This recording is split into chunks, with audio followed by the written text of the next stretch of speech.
Hello everyone, welcome back. My name is Pink, and I Platinum Black Myth Wukong so you don't have to. And in this series, I'll be showing you every major and minor secret in Black Myth Wukong, starting with Chapter 1.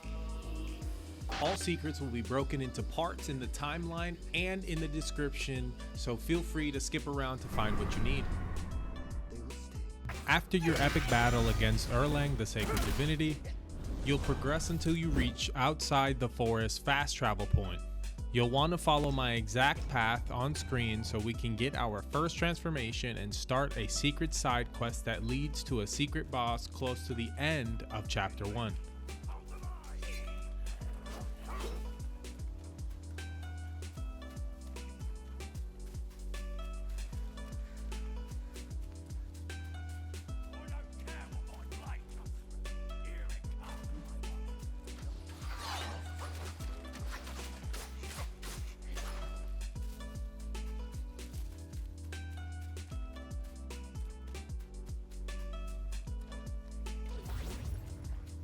Once you defeat Guan Shi, you can now use him as a transformation, which gives you, the Destined One, the ability to turn into and wield Guan Shi's flaming moveset, which deals fire damage building.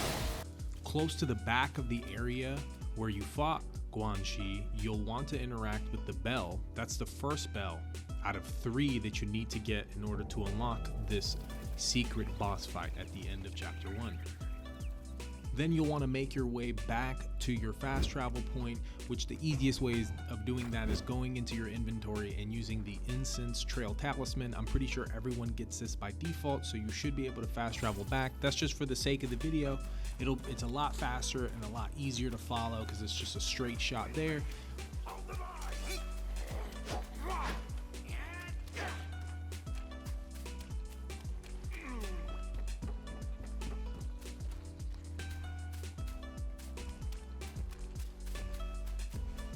If you're wondering why I ran past that boss fight, defeating him this early is less rewarding because you haven't gained the ability to pick up spirit skills. Before I show you how to get your spirit skills, you'll want to defeat Ling Suzi. Right after you defeat him, once you take the stairs outside of the arena, you'll find an incense shrine called the Back Hills. You'll want to take the exact path that I'm taking here on screen right now. This encounter is very important, if not the most important one in Chapter 1, because if you don't talk to him now, you will be locked out of the entire quest and the rest of the encounters you'll need to have in order to unlock something very special at the end of his quest.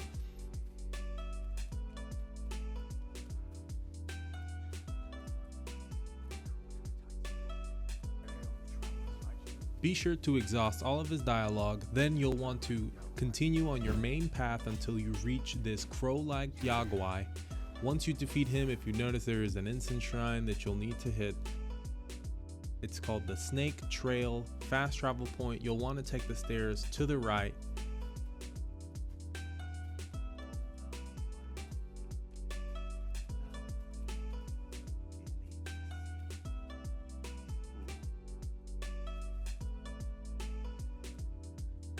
Now that we've gotten that gourd modification to be able to pick up spirit skills, let's go ahead and get your first spirit skill. So first, you're going to want to take the same stairs at the Snake Trail fast travel point. You want to go up the stairs all the way to the bridge, jump off the left side of the bridge. From there, you're just going to want to follow my path.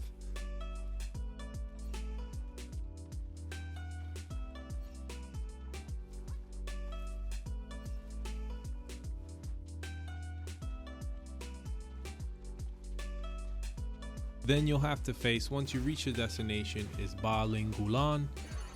Now this spirit skill specifically is actually special because once you collect all of the tadpoles from defeating these, you get the best spirit skill in the game, but you need to collect another 4 of them.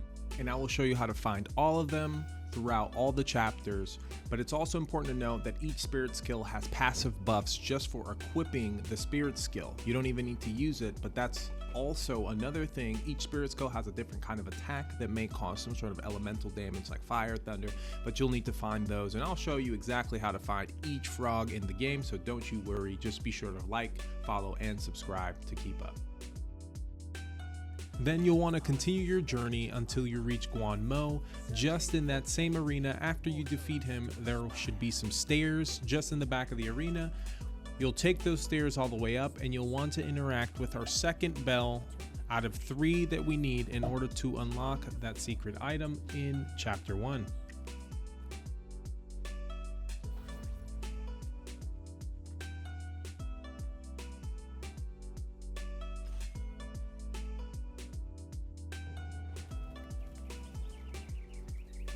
Then you'll continue, you'll eventually reach Shen Monkey. Once you save Shen Monkey, you'll gain access to his store. This is where you'll buy all of your gourd upgrades, as well as a lot of soaks and different gourds as well. After you're done talking to Shen Monkey, you'll want to make your way down the ramp, and then you'll face the White-clad Noble. Once you defeat the White-clad Noble, you'll want to look to your left and follow the path on screen. You'll want to go through that opening. You'll have to face a small group of enemies, but once you defeat the enemies, you'll want to interact with the third and final bell in order to unlock the secret area in Chapter 1. You'll get teleported to the ancient Guanyin Temple. You'll have to face the Elder Jinshi. Quick tip when facing the Elder Jinshi: if you defeat the lesser enemies around him, you'll get a substantial amount of health. It recovers your health. You see those small orbs coming at me, they give me health every time I defeat them. But once you defeat the Elder Jinshi, then you'll be presented with a cutscene, which then you'll be teleported back. Once you're teleported back, you'll be able to interact with the hanging body, which in return you'll get a fireproof mantle. These things are called vessels. They are very, very useful. Not only do you get passive buffs from just equipping the item, you also get activation effects. So for a short duration after activation, grants burn immunity and gradually increases focus. In addition to getting these buffs and these effects, you can also use these vessels to cancel out certain phases in these very crucial boss fights.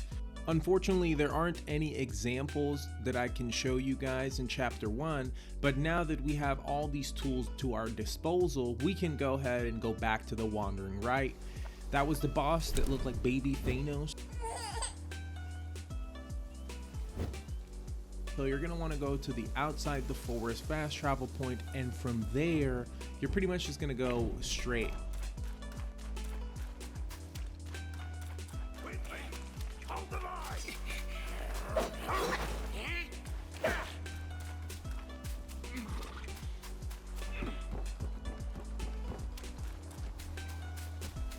And the reason I'm putting so much emphasis in making sure that you defeat the Wandering Right is because the Wandering Right can actually be useful in Chapter 2, because you may be locked out of a secret area for a secret item, but this spirit skill specifically can help you get in.